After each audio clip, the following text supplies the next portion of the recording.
fifth years. Today we're going to be looking at tone questions. Tone of voice is actually quite a dangerous question for me, because if I'm haunted by a few years ago, if you get the tone of a paper wrong, if you misread it, and tone being the kind of feeling that you're supposed to read something, you can get all the understanding questions wrong. A few years ago, there was a prelim which looked at feminists, and the writer was a feminist, but started off being really over dramatic, and it was meant to be a bit of banter. She called feminists a load of Nazis, and the title was something like Feminazis. Okay, and how they're like violent and disgusting, and they just want to rip men to shreds. It was meant to be a joke to outline that the press coverage of feminists is ridiculous sometimes. But because some of the candidates, some of the pupils were really stressed, because this was like, their prelim, they read it straight. They thought the writer was actually saying feminists are Nazis and should be put in jail. And so a lot of the paper, they got most of it wrong. It is so important to identify the correct feeling or the way that the piece should be written. Below I've given you lots of examples of tone, but the safest ones, I would say, are when you apply a feeling to it. You say it's an emotive tone and you pick the feeling like angry. Remember, the SQA do try to be humorous. I wish they wouldn't. I wish they wouldn't try to be humorous in an exam situation, because people aren't in the mood to be funny. But if they are being humorous, say humour. Don't be very, very careful about sarcasm, because sarcasm is when you say the opposite of what you actually mean. And remember, sarcasm is quite cruel. It should have a nasty kind of vibe to it. So but you could equally get away with saying somebody's being humorous. Humorous is like a safer version of going for if something is supposed to be funny in these stressful situations. A wee note on, I don't mean to be horrible about this, but the first thing you do in a tone question is you identify the tone. You tell me what the tone is. And if you get the tone wrong, markers don't even read the evidence that you've collected to justify the tone. So if you, for example, with the feminazis for the first tone, if they said it was an angry tone, I didn't read the rest because it's not. It was meant to be a humorous tone. See what I mean? Get that right.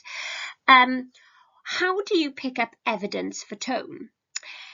Evidence for tone can be absolutely anything. It's like one of the language questions. It could be, you could have a really funny tone or humorous tone through an image. You could have create an angry tone through word choice. You could create, now I do this, if I'm absolutely livid with somebody's really annoyed me. And I hope you never get in this scenario with me. I'll go on class charts and I'll write a list of what they've done wrong, and that list will end in a climax. That can mean I'm really angry, so watch out, for a list can be quite emotive. And in the list, you'd identify the list, the reason, and then you'd pick maybe some of the angry word choice out of it, and maybe notice if it ends in a climax, etc. Or ellipsis. Never ending. So there are lots of ways. Punctuation can be used to establish tone.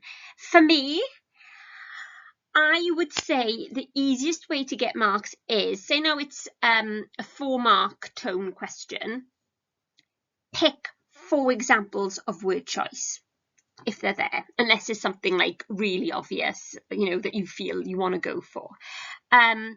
You get nothing. You usually get nothing for identify. You have to identify the correct tone, but you get no marks for saying it's an angry tone. Okay, I'm glad you've got the right tone, but I'm not going to give you any marks for it. The 4 marks will come not from the quote, but the comment. You have to have the quote, like a word, and then you explain. Or when you're quoting, remember, don't be very economical with your quotes, maybe one word or 2 or 3 words, certainly not a sentence or a phrase, because what the examiner thinks is, oh, bless, you don't really know which word, so we've just shoved a few in. Don't give them that opportunity. Be very specific. And remember, the biggest difference between National 5 and higher is at National Fire, I would have given you a mark for the quote and I would have given you a mark for the comment. So you'd found me an angry word and you've explained why it shows the writer's anger. You know, how is that word angry?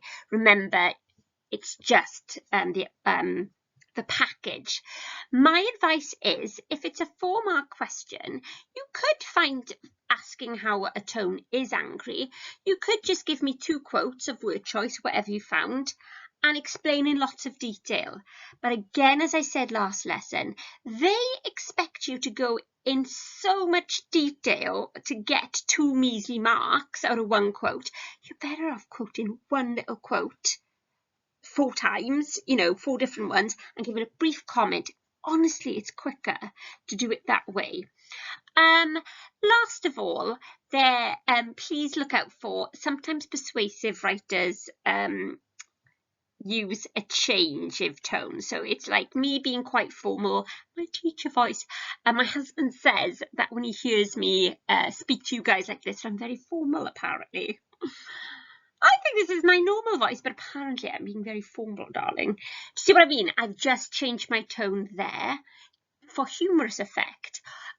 So I've got my regular voice and I switch it to, oh yes, darling, I'm being terribly formal, for humour. Okay, so notice if there's a switch of tone, whether it's, well, obviously you can hear it here, but if it was suddenly I made my word choice very, very posh, that it would be for a reason.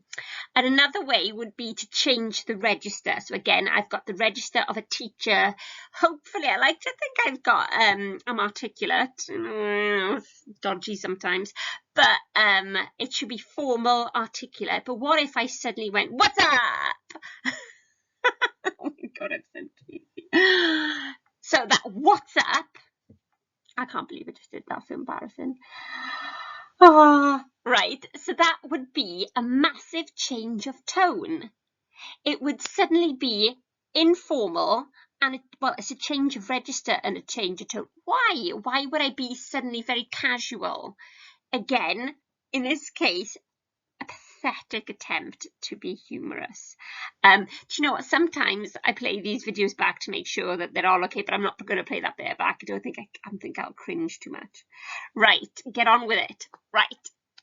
Today, I would like you to, I've put in task 1 is to mark your imagery ones, and I've been quite cheeky and I put a really annoying song about images in, which will get in your head. Sorry about that, but I felt like feeling a funny mood, I had to do it. Then I'd like you to complete the normal table telling me the strategy for imagery and telling me where you lost marks.